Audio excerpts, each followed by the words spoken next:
Ma'am.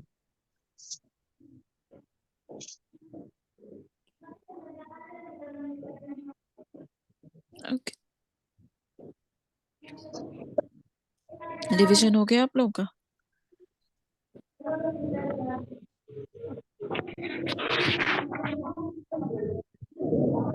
Okay, mute कर लें आप लोग अपनी तरफ से।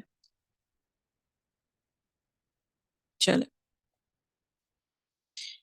तो सबसे पहला सवाल हम शुरू करते हैं। ओके, क्वेश्चन है हमारा कि phases in memory level teaching. Okay, memory level teaching is on which of the following. Memory level teaching में किस चीज पर ज्यादा जोर दिया जाता है, एम्फेसिस किस पर है? सबसे पहला है organisation of thoughts and ideas, कि आप जो है अपने थॉट्स को, आइडियाज को ऑर्गेनाइज करते हैं। दूसरा है seeing of relationship among facts, जो अलग अलग फैक्ट्स हैं उसके दरमियान के रिश्ते या रिलेशनशिप को आप समझते हैं। Systematic presentation to enable quick reproduction, के सिस्टमैटिक प्रेजेंटेशन करते हैं आप सारे इंफॉर्मेशन का अपने दिमाग में, ताकि उसको जो है क्विकली रिप्रोड्यूस कर सकें, उसको जहन में दोबारा ला सके। क्रिटिकल थिंकिंग, फिर है mastery of correct sequencing of fact, आप फैक्ट को जो है सही सीक्वेंस में याद रखते हैं। सिग्रीगेटिंग वन फीचर फ्रॉम अनदर, यानी कि दो अलग अलग फीचर को, मुख्तलिफ फीचर को अलग अलग बांटना। सेग्रीगेट करने का मतलब होता है फर्क, फर्क के बुनियाद पर अलग करना चीजों को। चले बताएं, sorry, I had to, okay wait.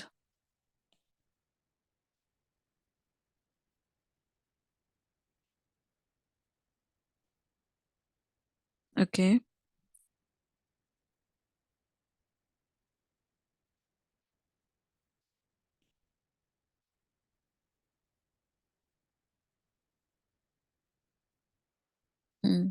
Shazia ने आंसर कर दिया, सबीना आप भी आंसर करें।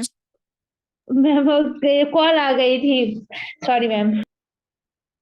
चलें चलें, कोई नहीं, क्वेश्चन पढ़ें और आंसर करें।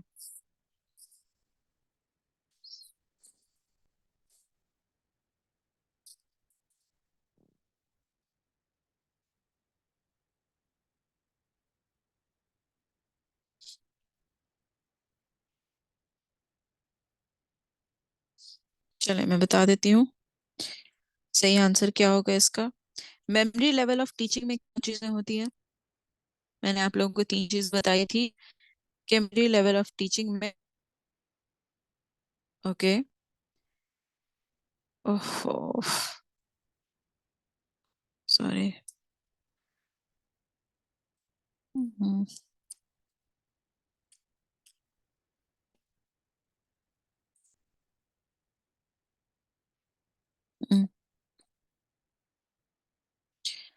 मेमोरी लेवल ऑफ टीचिंग में सबसे पहले हम किसी भी इंफॉर्मेशन को एनकोड करते हैं, है ना, और फिर उसको स्टोर करते हैं, और फिर उसको हम रिकॉल करते हैं, right.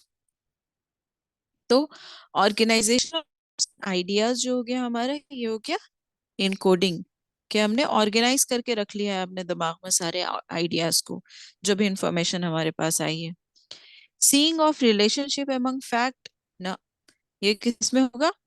Understanding level of teaching में, है ना, कि आप जो फैक्ट्स हैं, अलग अलग प्रिंसिपल्स, कंसेप्ट्स हैं, उनके दरमियान के रिलेशनशिप को समझते हैं। तीसरा हमारा systematic presentation to enable quick reproduction, यानी कि रिकॉल के लिए आप चीजों को सही तरीके से इनकोड करते हैं। Okay, this is also correct. Critical thinking नहीं, ये किस चीज में होता है आपका? रिफ्लेक्टिव लेवल ऑफ टीचिंग में, है ना। रिफ्लेक्टिव में, यस मैम। मोस्ट बिल्कुल सही। हाउसफुल में। हम्म और mastery of correct sequencing of fact, बिल्कुल सही, हम सीक्वेंस से चीजों को याद रखते हैं, 1 2 3, A B C, इस तरह से, है ना। तो और segregating one feature from another, फिर वही यूएलटी की बात हो गई कि आप चीजों के बीच में डिफरेंस को समझ रहे हैं, रिलेशनशिप्स को समझ रहे हैं ना। तो ये भी गलत हो गया, यानी कि A C and E। मतलब आंसर ठीक था मैम। यानी 4 हाँ नंबर ही बिल्कुल, होगा। आप दोनों का बिल्कुल सही जवाब है, सही, फोर्थ मैम वाला ऑप्शन। आपने जो ना वो किया है ना इनकोड, उसके बाद रिकॉल, ठीक है, वहां पे ऊपर में। हाँ हाँ, हम्म। ये क्या इसका कैरेक्टर्स ये है क्या? इसका कैरेक्टरिस्टिक्स नहीं है, मेमोरी लेवल ऑफ टीचिंग के कैरेक्टरिस्टिक्स ये होती है कि टीचर इस तरह से पढ़ाता है, टीचर का मेन फोकस होता है कि बच्चों को चीजों को याद करवा देना है सीक्वेंस के फॉर्म में, ठीक है ना। मैम ये चीज ना मुझे क्लियर है, हाँ, कि प्राइमरी लेवल में क्या क्या होता है। यानी ये तो हम्म मेमोरी बेस होता है, तो इसको हम्म पेडागोजी भी बोलते हैं। और ये तो हम्म। मतलब डिडक्टिव होता है, यानी अननोन टू नोन होता है, ठीक है। यानी सब कुछ हाँ। ये। और ये प्री एक्टिव भी, प्री एक्टिव प्लानिंग भी इसको बोलते हैं। सब कुछ पता ओके है, लेकिन ना कभी कभी इससे ना जो क्वेश्चन आ जाते हैं ना मैम, तब ना दिमाग घूम जाता है, पता नहीं क्यों ऐसा हो जाता है। ओके। इसीलिए मैंने इसमें आपको ये मेमोरी के स्टेप्स बताए, ठीक है। किसी भी चीज को जब आप याद करते हैं, मेमोराइज करते हैं, तो उसके ये 3 स्टेप होते हैं। ये मेमोरी लेवल ऑफ टीचिंग का नहीं है ये, देखो इन बल्कि लोगों को भी ये भूख लगी है, मेमोरी का तुम लोगों को प्रोसेस भी है, लगी ठीक होगी। है ना, इन मैंने जनरल। बना दिया है खाना, चावल भी मैंने डाल दिए हैं, बस उनको तो सीटी लगे। म्यूट कर दें आप, म्यूट कर दें आप शाजिया। Sorry ma'am. कोई नहीं। हाँ, ये मेमोरी प्रोसेस है इन जनरल। जो आप किसी चीज को याद करते हैं, मेमोराइज करते हैं, उसका प्रोसेस होता है ये कि पहले इंफॉर्मेशन को हम इनकोड करते हैं, फिर स्टोर करते हैं, फिर रिकॉल करते हैं। तो अगर हम मेमोरी लेवल ऑफ टीचिंग के ऑप्शंस को देखेंगे ना, तो या फिर मेमोरी लेवल ऑफ टीचिंग में जो भी चीजें होती हैं, उसका मेन फोकस भी यही चीज होता है, क्योंकि उसमें मेमोराइज करनी है, करवानी है टीचर को, स्टूडेंट्स को चीजें। तो आप यहाँ अगर ऑप्शंस में देखेंगे, तो हालांकि अगर आप मेमोरी लेवल ऑफ टीचिंग का कैरेक्टरिस्टिक्स अगर आप सिर्फ देखें, तो हाँ, वहां पे ऐसा होता है कि टीचर बच्चों को इस तरह से पढ़ाता है कि वो थॉट्स एंड आइडियाज को ऑर्गेनाइज करता है।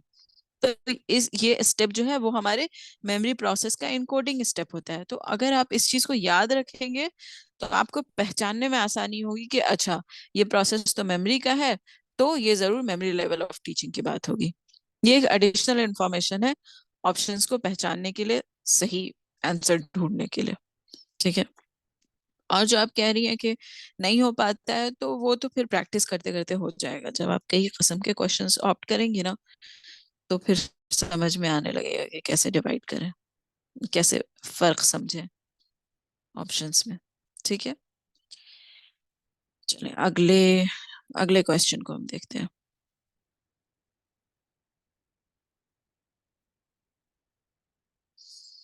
ओके, अगला सवाल है हमारा ब्लूम्स टैक्सोनॉमी से, ठीक है।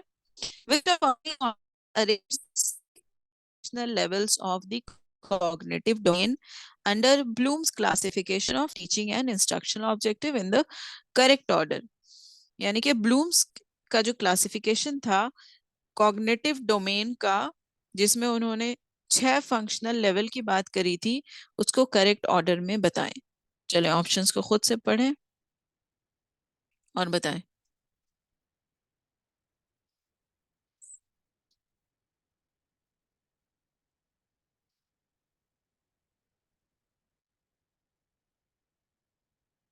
ओके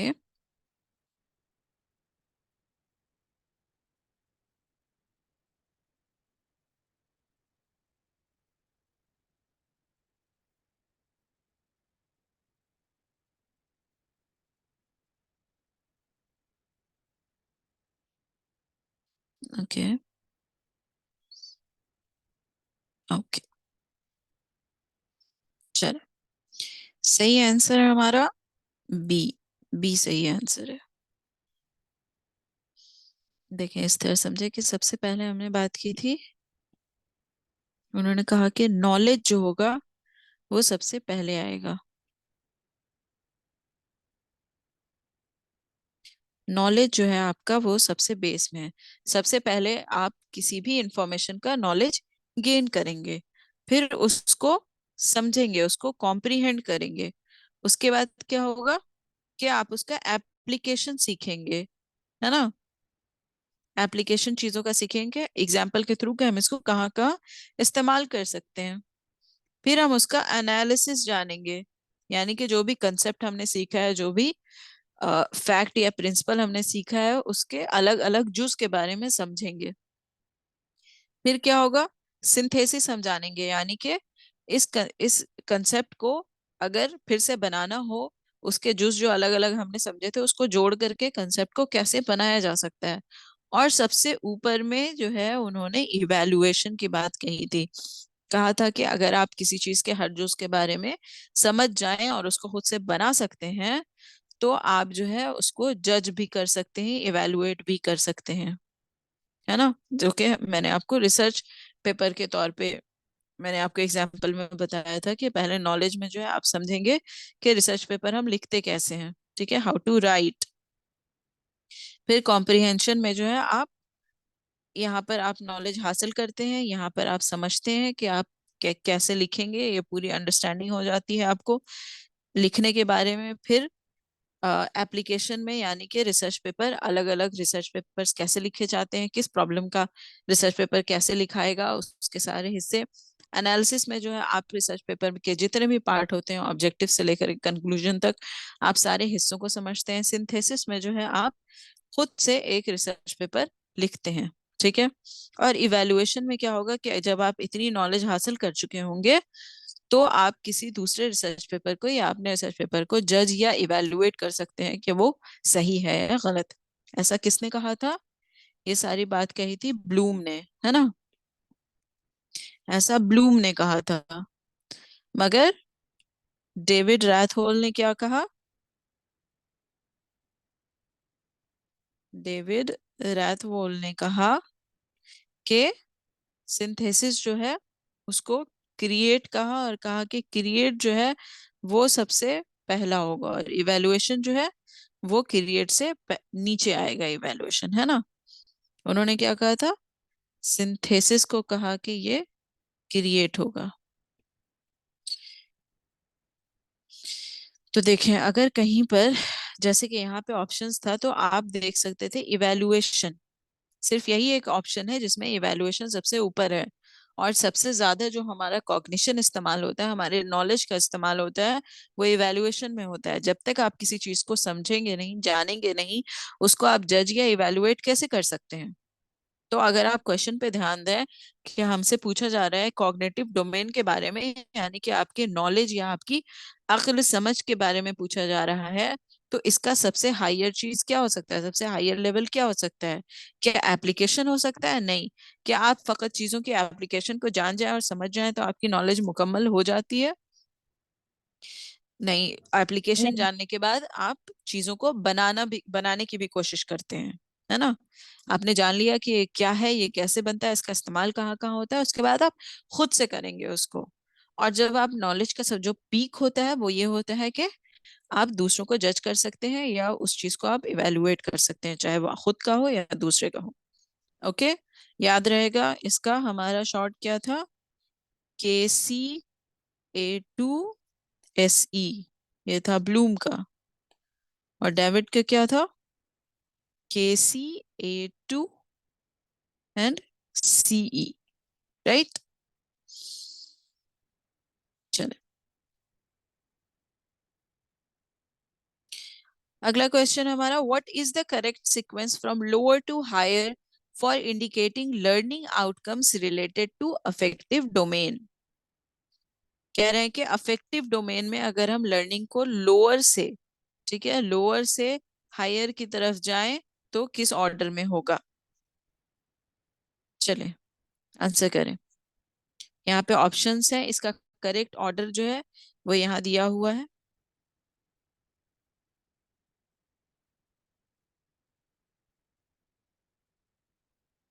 अफेक्टिव डोमेन,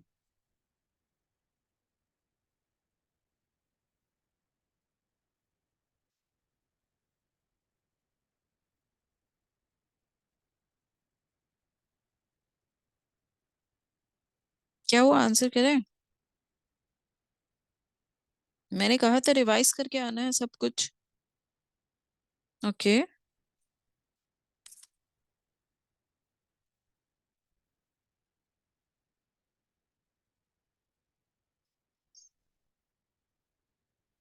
हम्म।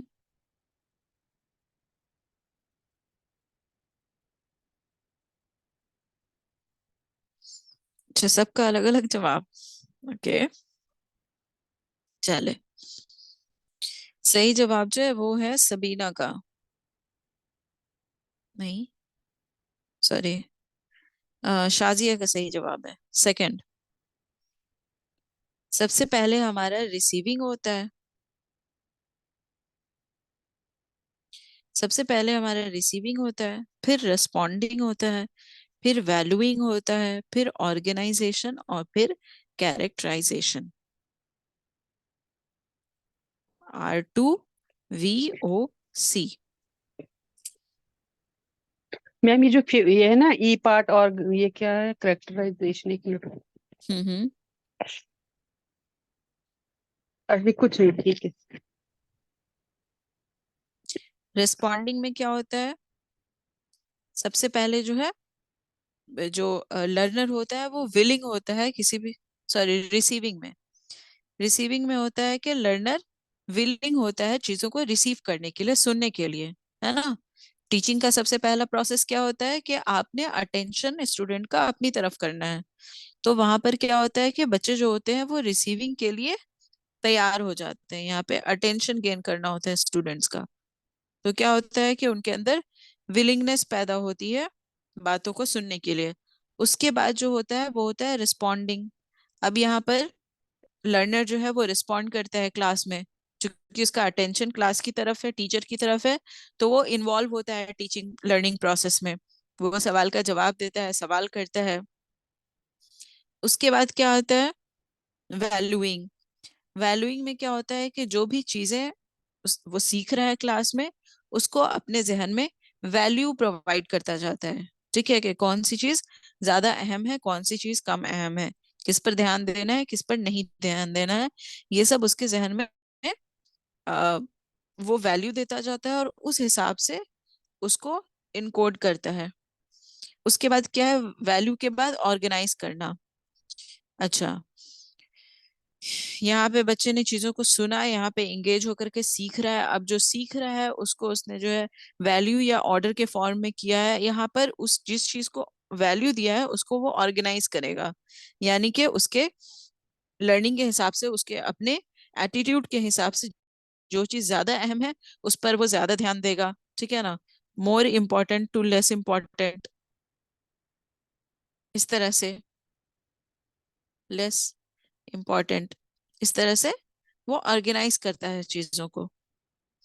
उसके बाद सबसे ऊपर में क्या है आपका? कैरेक्टराइजेशन।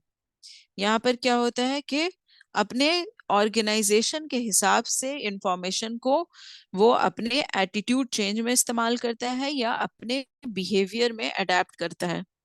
ठीक है, बिहेवियर में अडेप्ट करता है। जैसे कि मैंने आप लोगों को एग्जांपल दिया था पॉल्यूशन के बारे में, कि लर्नर जो है पॉल्यूशन के बारे में जब पहली बार इंफॉर्मेशन हासिल करता है तो क्या करेगा कि वो समझेगा कि जो भी हम एक्टिविटीज करते हैं उनमें से कौन सी एक्टिविटीज ज्यादा नुकसानदेह होती है हमारे एनवायरनमेंट के लिए और ज्यादा पॉल्यूशन फैला रही है। तो इस हिसाब से वो वैल्यूज देता जाता है अपने बिहेवियर्स को, कि अगर मैं कचरा जमीन पे फेंकूं तो उससे ज्यादा कचरा होता है। अगर मैं अ, लकड़ी का चूल्हा इस्तेमाल करूं, उससे जो जो धुआं निकलता है उससे ज्यादा पॉल्यूशन होता है। या हम जो फ्रिज का इस्तेमाल करते हैं उससे ज्यादा पॉल्यूशन होता है। इस चीज को वो वैल्यू देगा, फिर उसी हिसाब से वो ऑर्गेनाइज करेगा और वो ये तय करेगा कि हम किस चीज को जो है कर सकते हैं, किस चीज को छोड़ सकते हैं, क्या हम ऐसा नया काम करें जिससे कि पॉल्यूशन को घटाया जा सकता है। और फिर सबसे आखिर में क्या होगा कैरेक्टराइजेशन में, कि यहाँ पे वो अडेप्ट करता है इस इंफॉर्मेशन को, कि अच्छा आज से जो है मैंने लकड़ी का चूल्हा नहीं इस्तेमाल करना है। आज से जो है कचरा मुझे सड़क पे नहीं फेंकना है। मुझे डिग्रेडेबल जो होता है और जो वैसे कचरे, सूखा कचरा गीला कचरा जो अलग होने का कंसेप्ट है, मान लो वो सीख गया है तो आज से वो इस चीज को करना शुरू कर देगा कि वो सूखा कचरा अलग रखेगा, गीला कचरा अलग रखेगा। तो ये प्रोसेस किस चीज का है? हमारे अफेक्टिव डोमेन का है ना। चले, अगला सवाल है हमारा।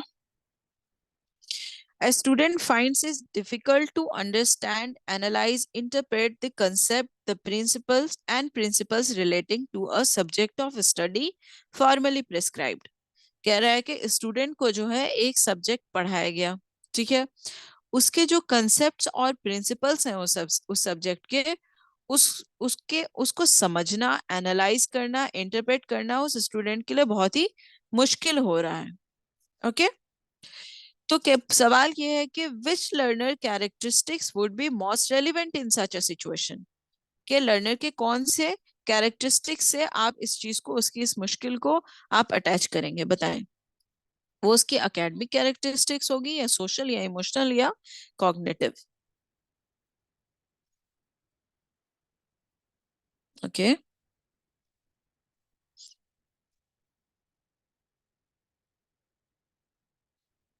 ओके,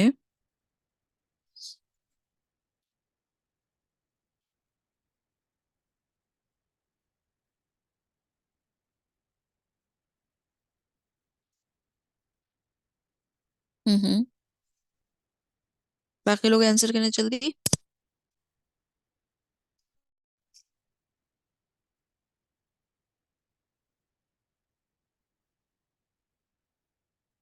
चले, सही जवाब है हमारा कॉग्निटिव कैरेक्टरिस्टिक्स, है ना, क्योंकि यहाँ पे अंडरस्टैंडिंग की बात की जा रही है। कॉग्निशन का क्या मतलब होता है कि आप किसी भी नॉलेज को किस तरह से गेन करते हैं, किस तरह से अंडरस्टैंड करते हैं, है ना, यही होता है ना कॉग्निटिव। तो ये हमारा कॉग्निटिव कैरेक्टरिस्टिक्स होगा। एकेडमिक क्या होगा कि आपके एकेडमिक अचीवमेंट्स क्या क्या हैं, आपको मार्क्स कैसे आ रहे हैं, आपकी क्लास में पोजीशन क्या है। अगर उससे रिलेटेड कोई प्रॉब्लम होगा तो वो एकेडमिक कैरेक्टरिस्टिक्स कहलाएगा। आपकी क्लास में पोजीशन क्या है, आपके ग्रेड्स कैसे हैं, है ना, या आपके मार्क्स कैसे आ रहे हैं, ये सारा हो जाएगा आपका एकेडमिक। कॉग्निशन क्या होगा कि आप जो नॉलेज गेन कर रहे हैं उसकी अंडरस्टैंडिंग से रिलेटेड जो मसला होगा वो कॉग्निटिव होगा। मैम क्लियर है? कॉग्निटिव माइंड भी होता है ना? हाँ, कॉग्निटिव का मतलब माइंड भी होता है, माइंड हाँ, माइंड का हम इस्तेमाल ही करते हैं ना इसी चीज में। से। ठीक है, देखिए यस। ब्रेन जो है हमारा वो है फिजिकल ऑर्गन, ठीक है, जैसे आपकी उंगली है, आपके हाथ है, पैर है, आंख, नाक, कान, मुंह है, वैसे ही ब्रेन आपका फिजिकल ऑर्गन है। और जो फंक्शन है, जो काम है ब्रेन का, वो कौन करता है? माइंड करता है। तो ब्रेन का काम क्या होता है कि आसपास की चीजों को समझना और उस हिसाब से आपकी बॉडी को रेगुलेट करना। तो आपके ब्रेन का वो हिस्सा जो चीजों को समझने में इस्तेमाल होता है उसको हम माइंड कहते हैं। तो इसलिए हम कॉग्निशन को माइंड से जोड़ते हैं। ठीक है,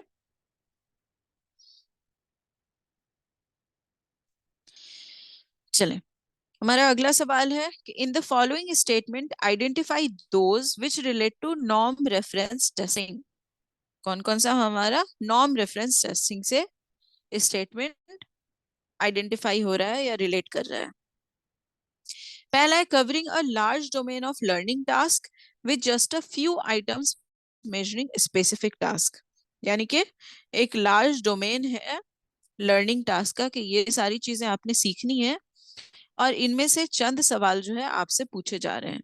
ठीक है, इस पूरे डोमेन को मेजर किया जा रहा है with just a few items measuring specific task.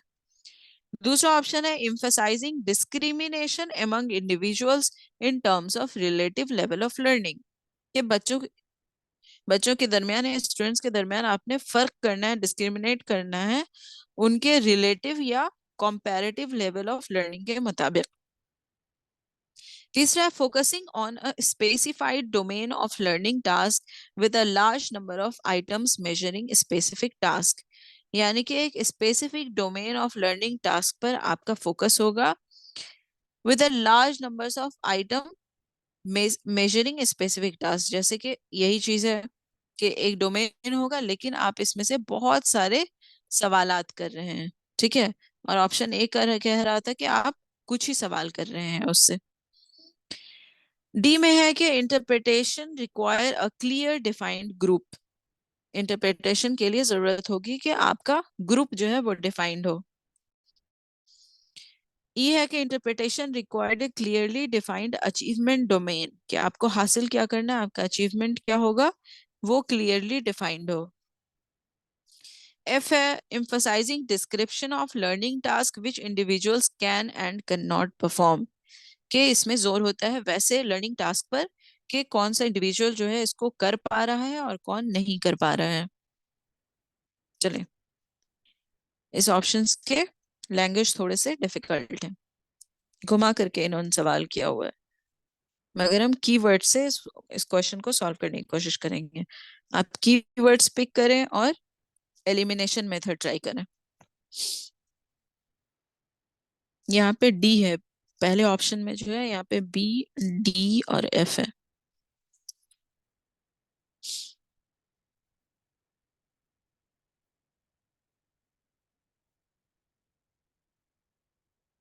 Okay,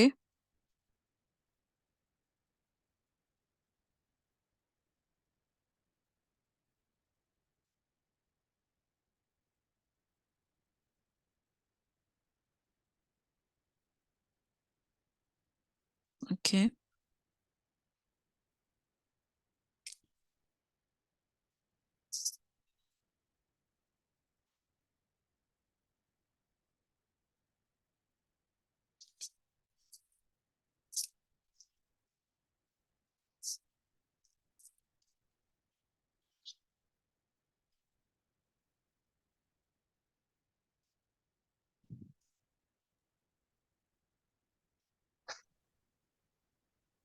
okay.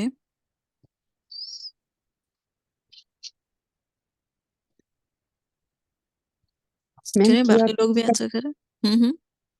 या तो है, बट गलत लग रहा है क्योंकि इसमें एफ वाले में कुछ निगेटिव पॉइंट तो पता नहीं है। अच्छा,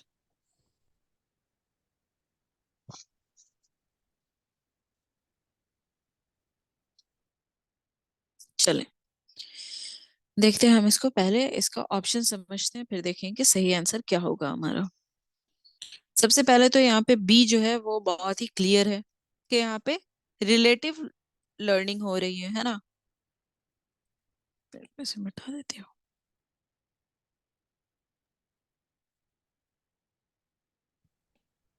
ओके, क्या कह रहा है यहाँ पर कि रिलेटिव लेवल ऑफ लर्निंग और डिस्क्रिमिनेशन का इस्तेमाल किया जा रहा है। तो नॉर्म रेफरेंस का क्या काम होता है, डिस्क्रिमिनेशन करना इंडिविजुअल्स में, है ना। तो सॉरी सॉरी सॉरी, डिस्क्रिमिनेशन नहीं, बल्कि यहाँ पे जो रिलेटिव टर्म है वो आपके नॉर्म रेफरेंस से आता है, क्योंकि रिलेटिव का क्या मतलब है यहाँ पे, कंपैरेटिव, के कंपेयर किया जा रहा है स्टूडेंट्स के दरमियान में। तो आपका बी सही हो गया, लेकिन बी आप देखेंगे यहाँ भी है, यहाँ भी है, यहाँ भी है और यहाँ भी है, सब में है। तो बी हमारा सही है। उसके बाद जो है ये डिफाइंड ग्रुप, यानी नॉर्म रेफरेंस टेस्टिंग जो है इसका मतलब क्या है कि आप पॉपुलेशन के दरमियान में आपके पोजीशन देखी जा रही है। तो पॉपुलेशन क्या है, ग्रुप ऑफ पीपल है ना। तो डिफाइंड ग्रुप की बात कह रही है कि interpretation require clearly defined group, तो डी इस तरह से सही हो जाता है। ठीक है, अब देखें, ए में कह रहा है covering a large domain of learning task with just a few item.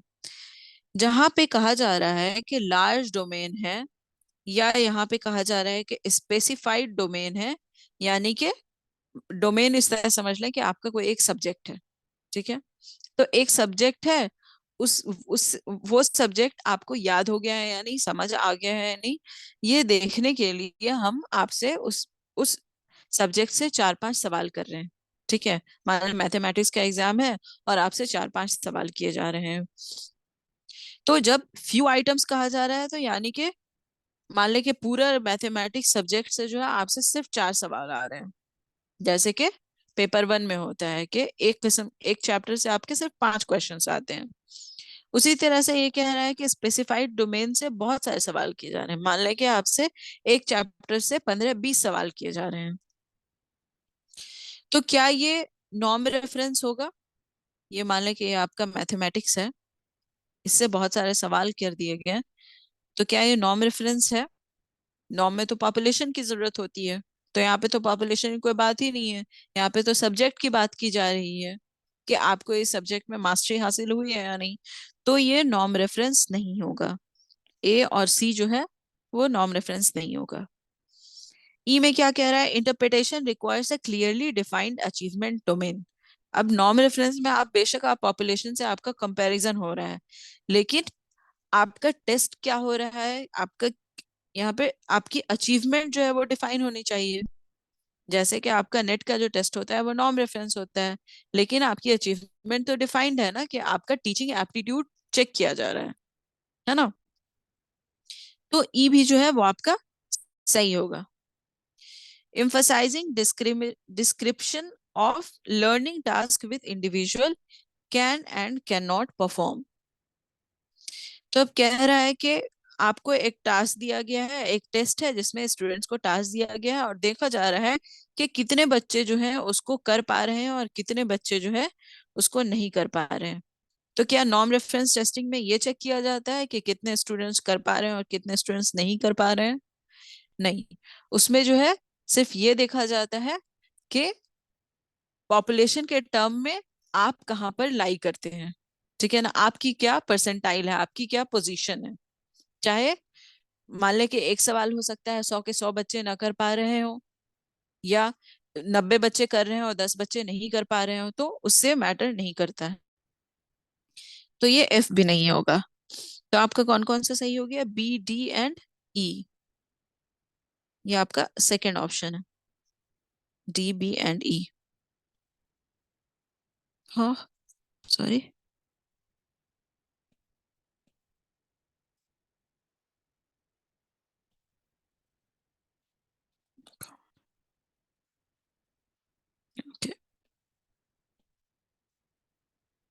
Clear है ये क्वेश्चन?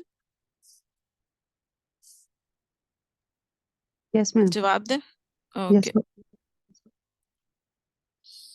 चले।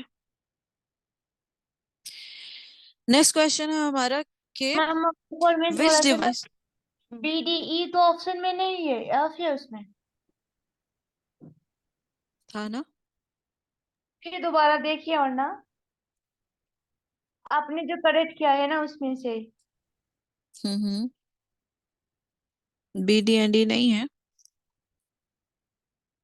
ये यहाँ पर है। ये मैंने लास्ट में बी लिखा था, दिखा क्या?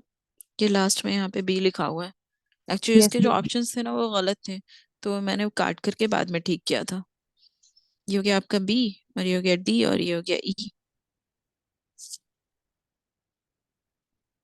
Okay ma'am. Okay okay. Okay, चलो। अगला सवाल है हमारा, which devices from the list given below will form part of formative evaluation. कह रहा है कि फॉर्मेटिव इवैल्यूएशन जो है इनमें से कौन सा होगा उसका हिस्सा। कंडक्टिंग अ क्विज सेशन, के एक क्विज सेशन लिया जा रहा है। Giving multiple choice type questions in post instructional session, के इंस्ट्रक्शन देने के बाद जो है आपसे मल्टीपल चॉइस क्वेश्चन किया जा रहा है। गिविंग अ मास्टरी टेस्ट, आपकी मास्टरी चेक की जा रही है। Providing corrective feedback during discussion, discussion के दौरान फीडबैक दिया जा रहा है करेक्ट करने के लिए आपको। Encouraging opportunity for Meta cognitive thinking, आपको मेटा कॉग्निटिव थिंकिंग के लिए अपॉर्चुनिटी दी जा रही है, इनकरेज किया जा रहा है। Grading students performance on A 5 point scale, student के परफॉर्मेंस को ग्रेड दिया जा रहा है। चले बताएं कि फॉर्मेटिव इवैल्यूएशन का कौन कौन सा हिस्सा होगा।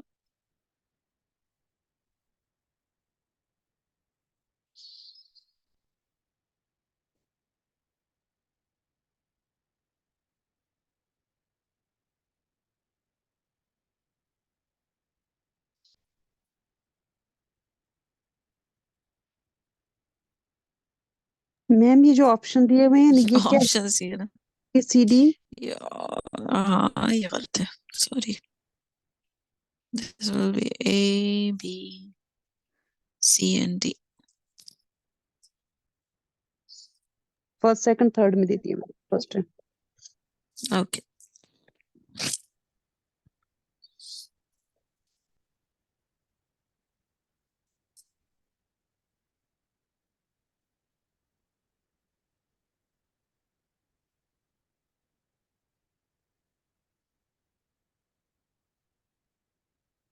ओके,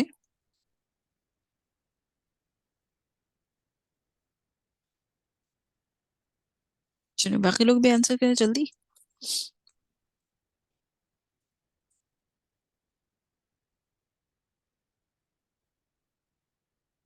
चलें देखते हैं। पहला ऑप्शन कह रहा है कि कंडक्टिंग अ क्विज सेशन। सही है। क्लास में हमने कुछ पढ़ा है। फॉर्मेटिव एवेल्युएशन क्या होता है? क्या आपको कोई चीज पढ़ा दी गई है, एक चैप्टर पढ़ा दिया गया, एक टॉपिक बता दिया गया, और फिर आपका इवेल्युएशन हो रहा है कि आपको ये चीज समझ में आई है या नहीं, और साथ ही साथ आपने कोई आपकी अंडरस्टैंडिंग चेक करने के लिए कि वो सही हुई है या नहीं। राइट। तो एक क्विज सेशन दरमियान में लिया जा सकता है, ये देखने के लिए कि आपने चीजों को सही से समझ लिया या नहीं। अब कह रहा है कि giving multiple choice type question in post instructional. तो पोस्ट इंस्ट्रक्शनल नहीं होता है फॉर्मेटिव। पोस्ट इंस्ट्रक्शनल क्या होगा? आपके प्रायर नॉलेज को चेक करने के लिए होता है ये। हम्म। देखिए, हमने जो ज्ञानीय का लर्निंग प्रोसेस वाला सीखा था, के स्टेप्स जो देखे थे, उसमें क्या था कि जब आपका अटेंशन लिया जाता है, उसके बाद जब आपको ऑब्जेक्टिव्स बता दिया जाता है कि आज जो हम पढ़ेंगे उसका क्या क्या आउटकम होगा, क्या क्या हम सीखेंगे, उसके बाद जो है प्रायर नॉलेज चेक करने के लिए उनका टेस्ट लिया जाता है ना, कि आपको पिछली बातें याद है या नहीं। तो वो होता है पोस्ट इंस्ट्रक्शनल। फॉर्मेटिव में क्या होगा? टीचिंग या लर्निंग होगा। ठीक है ना? फॉर्मेटिव तो पढ़ाने के बाद लिया जाता है, तो ये नहीं होगा। अगर आई मीन इसके जो ऑप्शंस के आंसर जो थे, ये आपका पीवाईक्यू है, यानी कि प्रीवियस एग्जाम का है। तो नेट ने इस ऑप्शन को गलत कर दिया था। अगर एक बंदा टीचिंग को जो है इंस्ट्रक्शन के तौर पे देखे, कि टीचिंग जो होती है उसमें तो इंस्ट्रक्शन भी होता है, इंस्ट्रक्शन गाइडेंस, ये सारी चीजें टीचिंग का हिस्सा होती हैं। तो अगर उस तरह से आप लेंगे तो ये आंसर आपका सही हो जाएगा, क्योंकि फॉर्मेटिव जो होता है वो आपको पढ़ाने के बाद वो टेस्ट किया जाता है।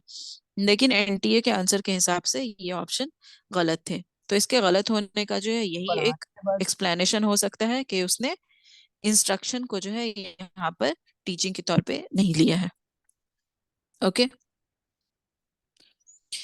अब जो है तीसरा ऑप्शन जो है वो हमारा मास्टरी टेस्ट है। तो मास्टरी किस चीज में चेक होगी?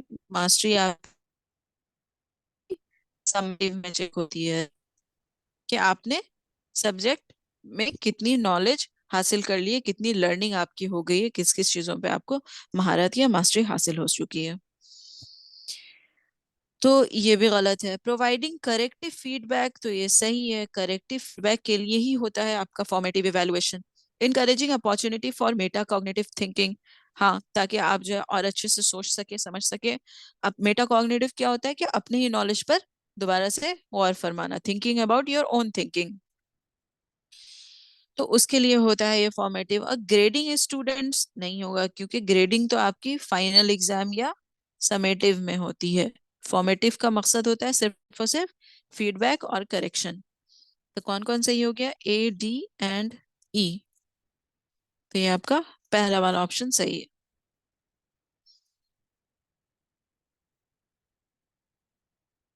चले, अगला है हमारा क्वेश्चन। When the test data tell us about a students level of proficiency. एक टेस्ट है जिसका रिजल्ट जो है वो शो कर रहा है स्टूडेंट की level of proficiency in a defined area.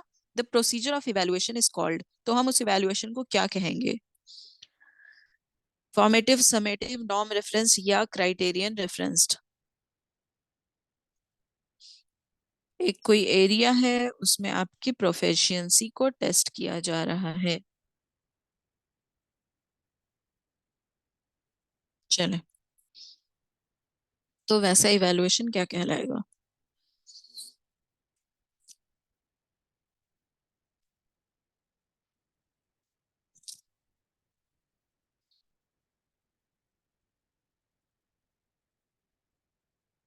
Okay,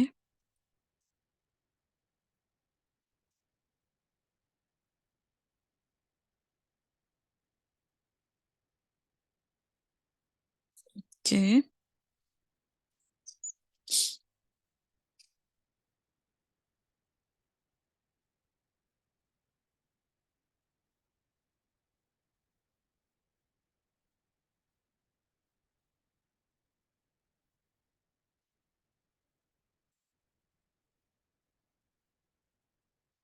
चले देखते हैं।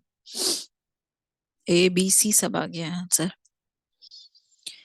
फॉर्मेटिव इवैल्यूएशन में फीडबैक देखा जाता है ना, वो फीडबैक के लिए होता है।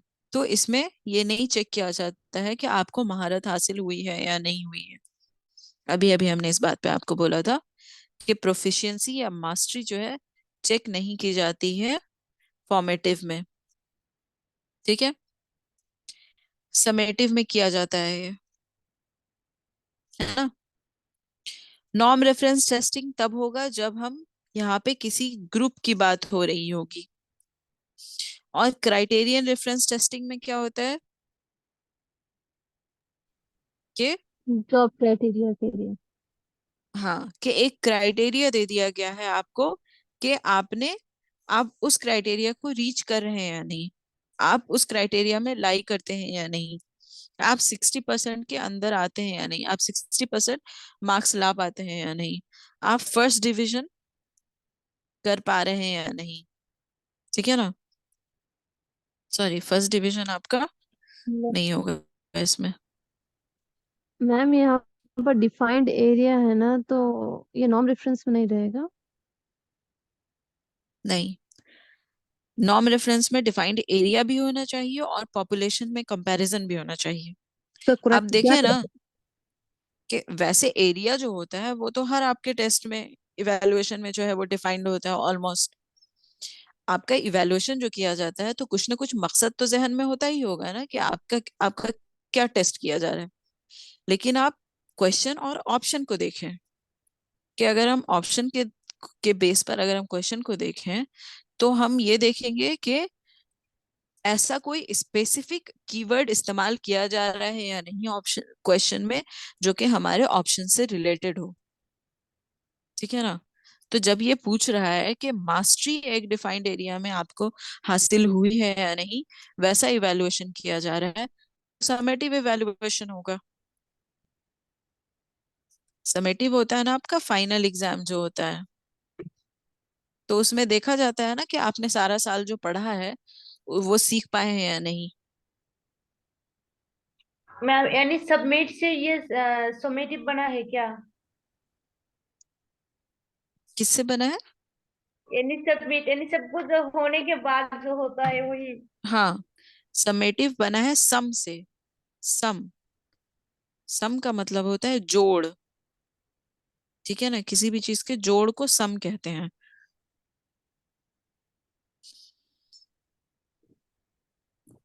तो समेटिव टेस्ट जो होता है वो हमारा फाइनल एग्जाम होता है। उसमें हम देखते हैं कि आपने पूरे साल जो पढ़ा है उसमें आपको मास्टरी हासिल हुई है या नहीं। ओके, क्लियर है ये? Okay ma'am. चले, अगला सवाल है हमारा, which of the characteristics in classroom teaching behaviour as given below will be classified as part of formative assessment. Formative assessment के कैरेक्टरिस्टिक्स क्या क्या होंगे इनमें से। एक क्लासरूम टीचिंग बिहेवियर को ध्यान में रख करके आपको देखना है ये। पहला है कि the teacher asks question to elicit classification from student, कि स्टूडेंट ने किसी भी चीज के क्लासिफिकेशन को सीखा है या नहीं, ये जानने के लिए जो है टीचर क्वेश्चन करता है। The teacher specifies the level of mastery attend bye students. Teacher ये बात स्पेसिफाई करता है, यानी कि साफ तौर पे बताता है कि बच्चों की लेवल ऑफ मास्टरी क्या है, कितना उन्होंने सीख लिया है। The teacher prompts and probes the students while making presentation. जब प्रेजेंटेशन दे रहा है उस वक्त बच्चों से वो क्वेश्चन पूछता है। The teacher pauses for a second, looks at students and asks question. Teacher पढ़ा रहा है, वो रुकता है पढ़ाने के दरमियान में और सवाल करता है। The teacher indicates performance criteria and given judgmental value. Teacher जो है एक परफॉर्मेंस क्राइटेरिया बता रहा है और उसके हिसाब से वैल्यू असाइन कर रहा है। तो बताएं कि फॉर्मेटिव असेसमेंट में क्या क्या होगा। ओके,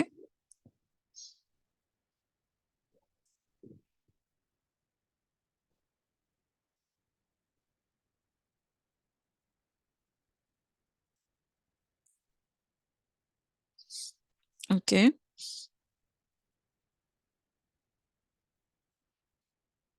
इसके तो ऑप्शन इजी हैं।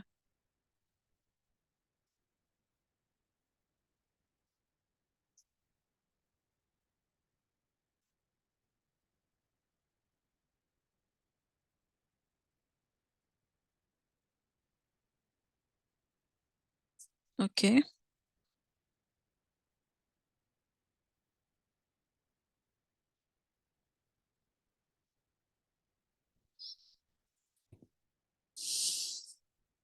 चले देखते हैं। पहला कह रहा है कि टीचर क्वेश्चन पूछ रहा है बच्चों से ये देखने के लिए, क्लास टू एलिसिट क्लासिफिकेशन, यानी कोई चीज वो पढ़ा रहा है उसको वो बच्चों ने सीखा है या नहीं, ये देखने के लिए वो सवाल करता है। सही हो गया, ये फॉर्मेटिव असेसमेंट होगा। अब देखें, यहाँ पे कह रहा है teacher specifies the level of mastery. अभी अभी मैंने दो क्वेश्चन में और पहले आपको कहा कि जहां पर लफ्ज मास्टरी का इस्तेमाल होगा, सॉरी, मीडियो, ये उसमें आता है मास्टरी सबमिटियो में कुछ इस तरह का। मास्टरी जो होगा कीवर्ड है ये समेटिव का, तो ओके, ये गलत हो जाएगा, राइट। मतलब हमने आंसर ठीक दिया था। हम्म। उसके बाद है teacher prompts and probes while making presentation, बिल्कुल सही, वो पढ़ाने के दौरान कर रहा है, प्रेजेंटेशन के दौरान यहाँ पे कर रहा है, और यहाँ पर जो है पढ़ाने के दौरान कर रहा है, तो डी भी सही हो गया।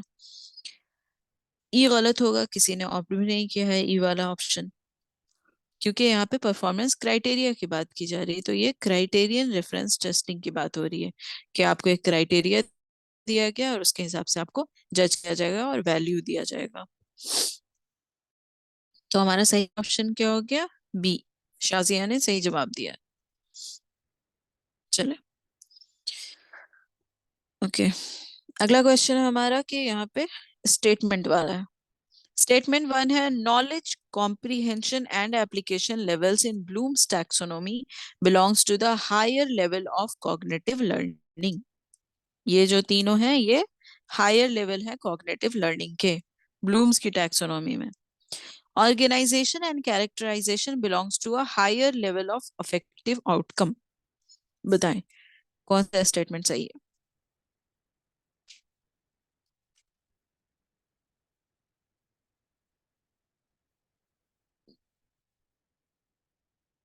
जवाब दें, इतना मुश्किल है। ओके,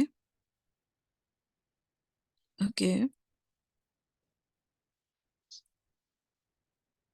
हायर लेवल यहाँ पे लोअर होता है और यहाँ पे हायर होता है।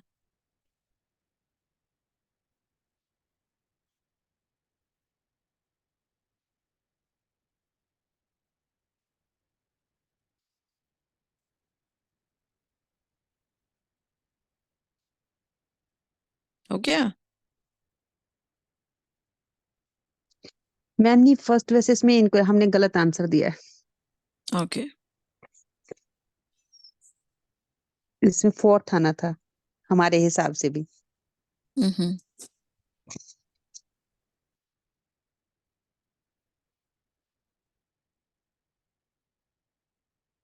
सबने दे दिया जवाब। चलें,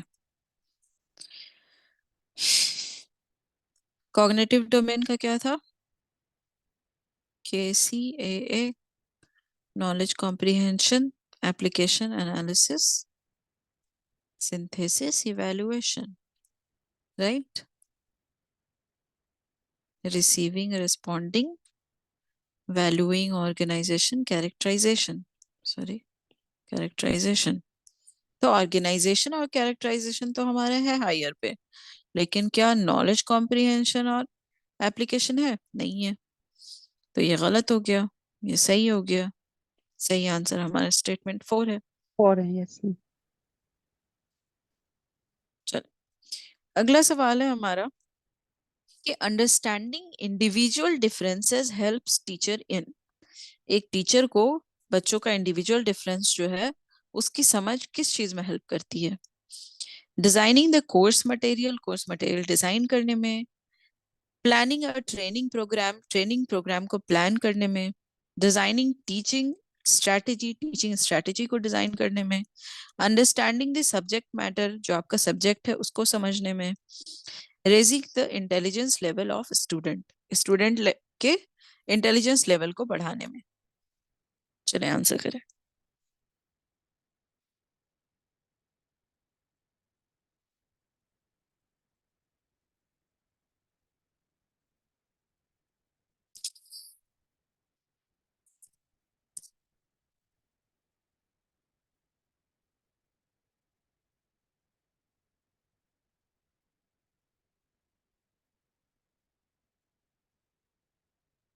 ओके,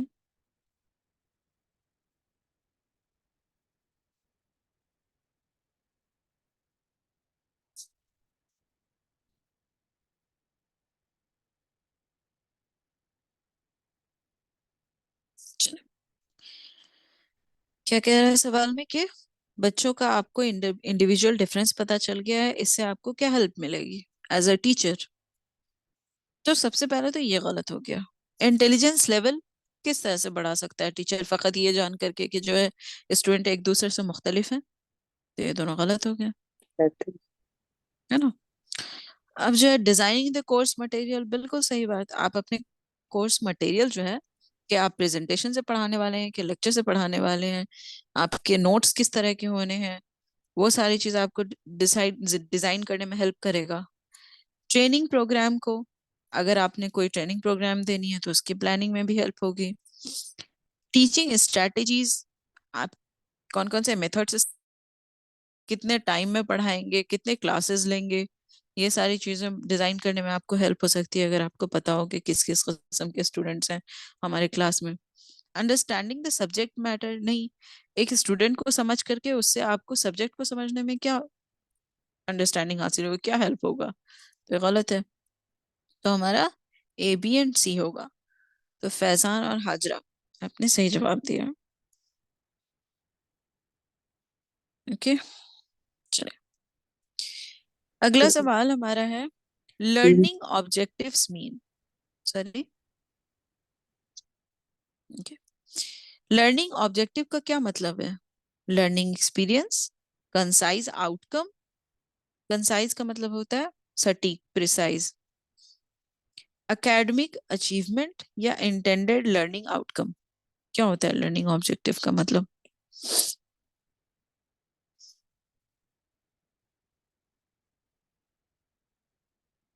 ओके, मैम इसमें जो है ना हम्म, यानी अचीवमेंट और एक्सपीरियंस दोनों में ही लग रहा है। आपकी आवाज फंस गई।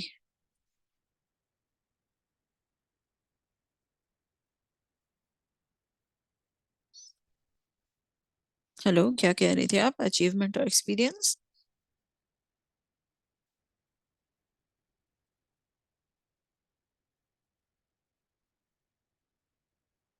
यानी यही बोल रहे थे, जब इनका अचीवमेंट होंगे तो उसमें तो एक्सपीरियंस तो हो ही जाएगा ना, वही चीज दोनों में से। अच्छा अच्छा अच्छा, ओके, चले, सबका सही जवाब है। आंसर हमारा डी है। लर्निंग ऑब्जेक्टिव बताने का मतलब होता है कि क्या हमारा इंटेंशन होगा कि आप जो चीजें पढ़ रहे हैं उससे उसका जो आउटकम होगा वो चीज होती है। तो लर्निंग एक्सपीरियंस तो हमारा थ्रू आउट प्रोसेस हो गया कि आपका एक्सपीरियंस कैसा होगा जब आप पढ़ाई कर रहे होंगे। देखिए यहाँ पे एकेडमिक अचीवमेंट का मतलब भी जो है क्या है आपका, ये भी तो एक तरह का आउटकम या नतीजा ही है। एकेडमिक अचीवमेंट जो है, लेकिन लर्निंग ऑब्जेक्टिव का मतलब एकेडमिक अचीवमेंट नहीं होता है, ये होता है सिर्फ और सिर्फ आपका इंटेंडेड लर्निंग आउटकम।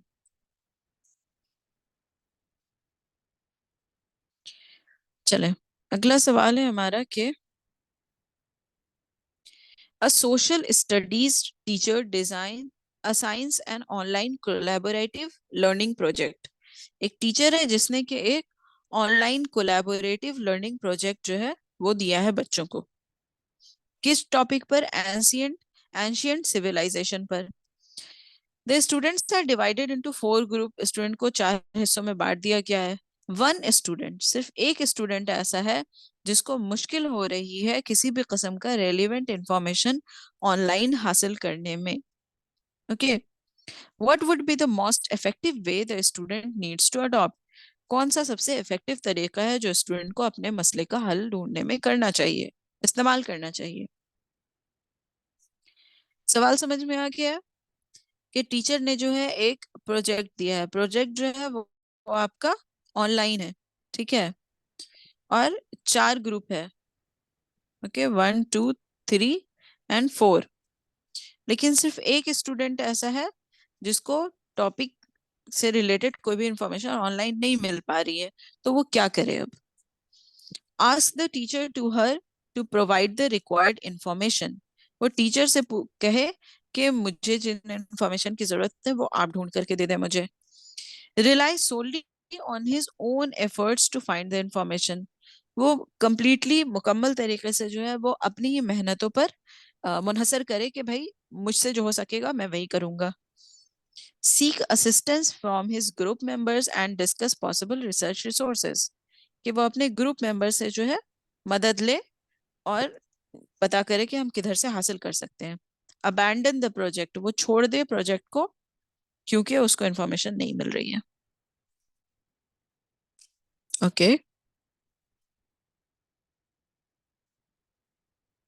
ओके, बिल्कुल सही जवाब है आपका। 3, seek assistant from the group member. क्योंकि कोलैबोरेटिव लर्निंग क्या होती है, जिसमें के टीचर जो है वो स्टूडेंट्स को प्रोजेक्ट दे देता है, उसको बता देता है कि आपने कहाँ कहाँ से पढ़ने हैं, और हर बच्चे को उनका उनका काम असाइन कर देता है कि आपने फला काम करना है, आपको फला काम करना है, आपको फला काम करना है। ठीक है, वो होता है आपका कोलैबोरेटिव लर्निंग। उसके बाद बच्चे जो है वो आपस में मिलजुल करके अपने प्रोजेक्ट को कंप्लीट करते हैं। तो ऐसे में आपको टीचर से नहीं हेल्प लेनी होती है, बल्कि अपने ग्रुप से हेल्प लेनी होती है। चलिए, अगला सवाल है हमारा, which of the following are the examples of authentic assessment. Authentic assessment के जो है कौन कौन से एग्जाम्पल है? ऑथेंटिक असेसमेंट मैं आप लोगों को बता चुकी हूँ। Grading, student self assessment, portfolio and exhibition. बताएं।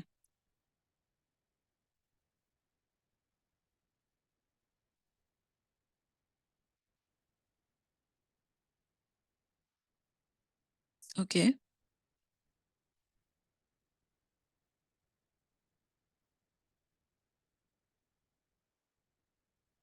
ओके,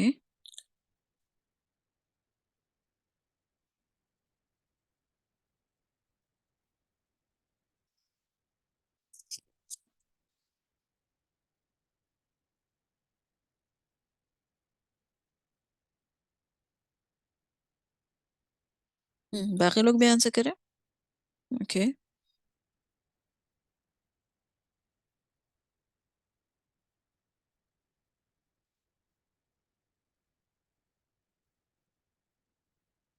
हम्म, चले। ऑथेंटिक असेसमेंट क्या होता है, बताएं आप में से कोई, जल्दी।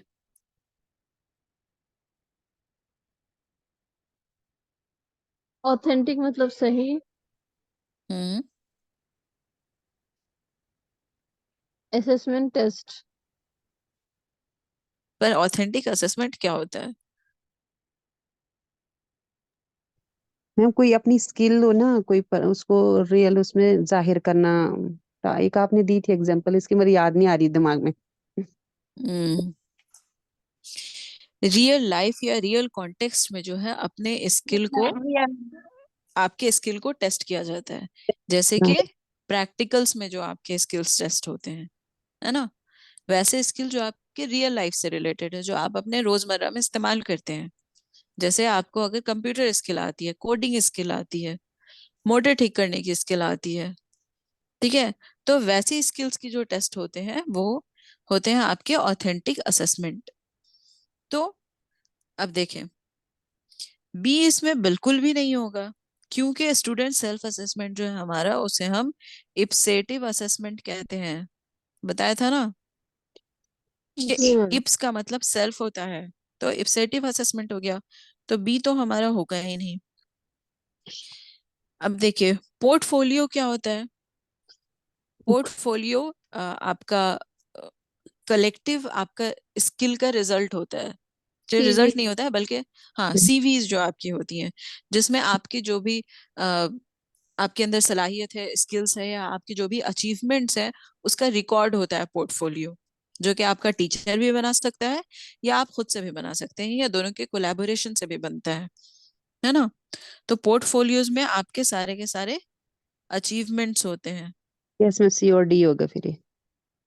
है ना। हम्म। सी और डी होगा ये। और एग्जीबिशन क्या है? बिल्कुल एग्जिबिट। ऑथेंटिक असेसमेंट असेसमेंट में एग्जीबिशन का इस्तेमाल किया जा सकता है। जैसे कि अ, जैसे कि पेपर प्रेजेंटेशन होता है आपका रिसर्च में, या फिर पोस्टर प्रेजेंटेशन होता है, जिसमें कि आपने जो भी रिसर्च किया है उसको आप एक पोस्टर पे लिख करके एक एग्जीबिशन में आप जो है ऐसे लगा देते हैं, लोग आते हैं उसको पढ़ते हैं और आपको असेस करते हैं। ठीक है। तो ये भी आपका जो है रियल कंटेक्स्ट में होता है एग्जीबिशन। और ग्रेडिंग तो खैर ग्रेडिंग है। तो आपका सी एंड डी है करेक्ट ऑप्शन। गुड है। यस।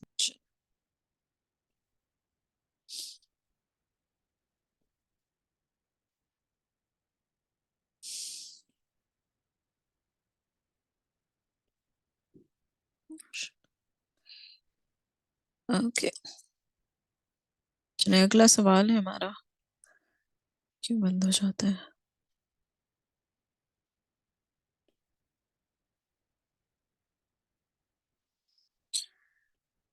ओके, अगला क्वेश्चन है हमारा कि शॉर्ट टर्म मेमोरी जो होती है, ठीक है, in short term memory the sensory information is preserved and retained in the form and shape as it was originally received।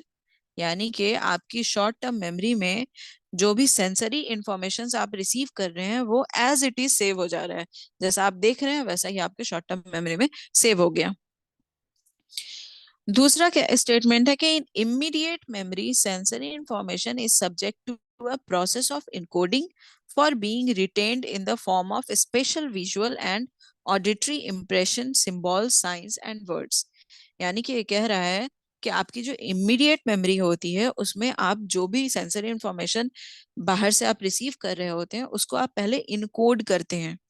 ठीक है, अलग अलग फॉर्म में आप उसको इनकोड करते हैं तब आप उसको स्टोर करते हैं। तो बताया आपके स्टेटमेंट वन और स्टेटमेंट टू में कौन सही कौन गलत है?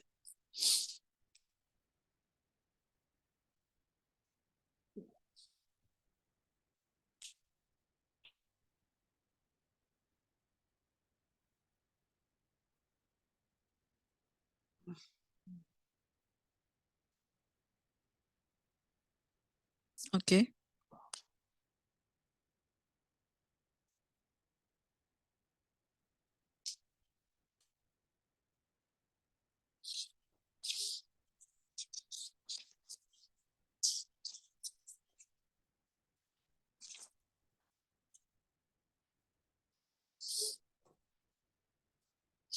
बाकी लोगों का आंसर क्या वो नहीं समझ में आ रहा है?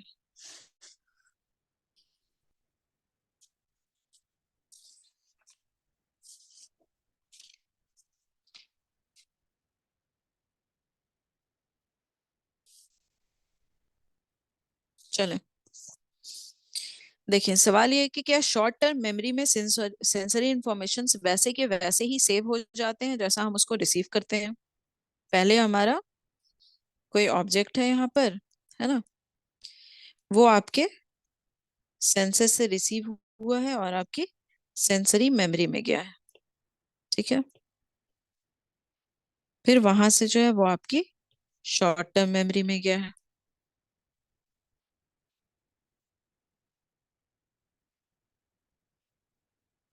तो क्या अगर आपका ऑब्जेक्ट जो है आपके सामने, आप एक पेन रखी हुई है, ठीक है, पेन है, तो क्या आपके शॉर्ट टर्म मेमोरी में पेन पेन की तरह ही है या उसको आपने किसी फॉर्म में इनकोड कर लिया है? ठीक है, ये सवाल है यहाँ पे। इमीडिएट मेमोरी को हम जो है वर्किंग मेमोरी भी कहते हैं। Okay, immediate memory is another name for working memory. देखें हमारा मेमोरी सिस्टम काम किस तरह करता है। ये आप जो है अपने आंखों से चीजों को देख रहे हैं, आप अभी स्क्रीन को देख रहे हैं, आप अपने कान से जो है बातों को सुन रहे हैं। ठीक है, तो इससे क्या हो रहा है कि सेंसरी इनपुट हो रहा है। ये ये आपके सेंस ऑर्गन है जो कि रिसीव कर रहे हैं। ये आपकी वर्किंग मेमोरी है। ठीक है, ये यहाँ पर आपका है लॉन्ग टर्म मेमोरी। तो जो वर्किंग मेमोरी का जो भी आपका मॉडल है या थ्योरीज है वो ये कहती हैं कि शॉर्ट टर्म मेमोरी जैसी चीज होती ही नहीं है। ठीक है। जो सबसे पहले थ्योरीज आई थी ना मेमोरीज की, उनका ये कहना था कि आप सेंसरी मेमोरी में बातों को पहले रखते हैं, फिर वहां से शॉर्ट टर्म मेमोरी में जाती है जो कि 30 सेकंड की होती है, और फिर लॉन्ग टर्म मेमोरी में चली जाती है। तो बाद में जो थ्योरीज आई, उसने इस थ्योरी को नलीफाई कर दिया, इसको गलत साबित किया, और कहा कि शॉर्ट टर्म मेमोरी सिर्फ ऐसी नहीं होती है कि हमने जो इन्फॉर्मेशन को वहां पे 30 सेकंड तक रखा और फिर आगे लॉन्ग टर्म में भेज दिया, बल्कि शॉर्ट टर्म की जगह पर एक वर्किंग मेमोरी होती है, जिसको इमीडिएट मेमोरी कह सकते हैं हम, जो कि सेंसरी इंफॉर्मेशन को लेकर के और उसका इस्तेमाल करती है। जो कि मैंने आपको किचन का वर्किंग डेस्क की बात कही थी, कि आपको जो जो चीजें इस्तेमाल करनी होती हैं वो पहले आप अपने स्लैब पर, किचन के स्लैब पर रखते हैं और फिर इसका इस्तेमाल करते हैं, है ना। तो ये शॉर्ट टर्म मेमोरी वाली बात जो है, ये गलत साबित हो गया। और उन्होंने ये, जो भी थ्योरिस्ट थे, रिसर्चर जो थे, उन्होंने ये कहा कि वर्किंग मेमोरी जो है वो किसी भी इंफॉर्मेशन को इनकोड करती है। ठीक है। आप अपने आसपास बहुत सी चीजों को देखते हैं, लेकिन सिर्फ उसी चीज को अपने जहन में आप फौरी वक्त पर रख पाते हैं जिसकी आपको जरूरत होती है। हाँ, अभी मेरे सामने स्क्रीन है, पेन है, बहुत सारे कागजात यहाँ पे रखे हुए हैं। क्या मेरी इन सब चीजों पे नजर नहीं पड़ रही है? बिल्कुल पड़ रही है। क्या ये मेरे सेंसरी मेमोरी में जा रहे हैं? बिल्कुल जा रहे हैं। लेकिन क्या ये मेरी वर्किंग मेमोरी में जा रहे हैं? नहीं जा रहे हैं। क्यों? क्योंकि अभी मुझे जरूरत जो है इस्तेमाल किस चीज का है? सिर्फ स्क्रीन पर मौजूदा चीजों का। तो मेरी वर्किंग मेमोरी में सिर्फ स्क्रीन पे मौजूदा चीजें होंगी। ठीक है। और भी इसके बहुत सारे हिस्से थे, जैसे कि वर्किंग मेमोरी के थ्योरी में कहा गया कि जो चीजें हम देखते हैं वो पिक्चर के फॉर्म में हमारे जहन में होती हैं, जो बातें हम सुनते हैं वो ऑडिटरी फॉर्म में इनकोड होता है। ठीक है। इसलिए यहाँ पे कहा गया है कि subject to a process of encoding for being retained in the form of special view. आप जो चीज देख रही हैं, अगर आप इसको किसी चीज से रिलेट नहीं करेंगी, अभी अगर आप वर्किंग मेमोरी को आप रिलेट नहीं करेंगी कि हम जो है टीचिंग एप्टीट्यूड चैप्टर पढ़ रहे हैं जिसमें मेमोरी में जो है वर्किंग मेमोरी आती है, अगर इतना कनेक्शन नहीं बनाएंगी तो आपके जहन में ये नहीं रहेगी। ठीक है, आप इसे भूल जाएंगी। तो इनकोडिंग जो है, यही कहा गया है कि आप किसी भी चीज को कोड में तब्दील करते हैं या उसको अपने प्रीवियस नॉलेज से रिलेट करते हैं, ताकि आप उसको रिटेन कर सके, जमा करके रख सके अपनी वर्किंग मेमोरी में इस्तेमाल करने के लिए, या उसको लॉन्ग टर्म मेमोरी में भेज सके आइंदा इस्तेमाल करने के लिए। ठीक है। तो ये आपका स्टेटमेंट 2 है, जो कि सही है। तो हमारा सही ऑप्शन क्या होगा? Fourth option. अब जो है एनटीए रफ्ता रफ्ता बहुत ज्यादा डीप क्वेश्चंस करने लगा है आपके किसी भी थ्योरी से रिलेटेड, क्योंकि जो भी बेसिक क्वेश्चंस थे वो पिछले 10-15 सालों में पूछे जा चुके हैं, है ना। तो इन सब चीजों को प्रैक्टिस करने की, ध्यान देने की और पढ़ने की जरूरत है हमें। समझ में आई है ये बात जो अभी मैंने समझाई है वर्किंग मेमोरी से रिलेटेड आपको? यस मैम, शॉर्ट मेमोरी नहीं होती है, हाँ। वर्किंग मेमोरी हम्म। होती हम्म। जो हमारी ट्रेडिशनल थ्योरीज थे वो शॉर्ट टर्म मेमोरी की बात किया करते थे, लेकिन जो हमारी मॉडर्न कन्वेंशनल थ्योरीज हैं जो अभी इस्तेमाल की जाती हैं वो वर्किंग मेमोरी की बात करती हैं। ठीक है। तो जो आर्टिफिशियल इंटेलिजेंस बना, जो कि आर्टिफिशियल इंटेलिजेंस क्या है? वो नकल है एक इंसान के ब्रेन की, है ना। जो भी हमारा माइंड या ब्रेन फंक्शन करता है उसको आर्टिफिशियली बनाया गया है, इंसान ने मसनूई तौर पर बनाया है, जिसको आर्टिफिशियल इंटेलिजेंस कहा। तो आर्टिफिशियल इंटेलिजेंस का जो,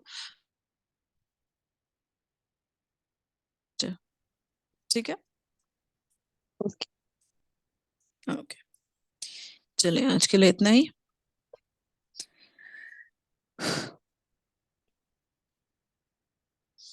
कोई इस्लाम। सवाल है?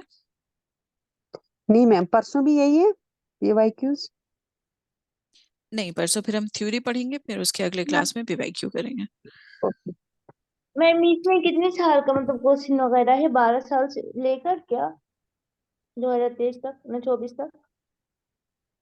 नहीं समझी मैं क्या कहा। यानी ये क्वेश्चन जो है ना आपके पास हम्म। हम्म। आ रही है ना, तो इसमें मतलब 2012 तक है क्या इसमें? नहीं, मैंने उतने सारे इंक्लूड नहीं किए। मैंने जो रिसेंट के क्वेश्चंस है ना, जो कि ज्यादा मुश्किल हैं, वो सारे ही लिए हैं। जैसे कि ये जो अभी मेमोरी वाले क्वेश्चंस हैं, ये आपके 23 के जून वाले थे। ओके। ठीक है। ओके, चलिए ठीक है फिर, अस्सलाम वालेकुम।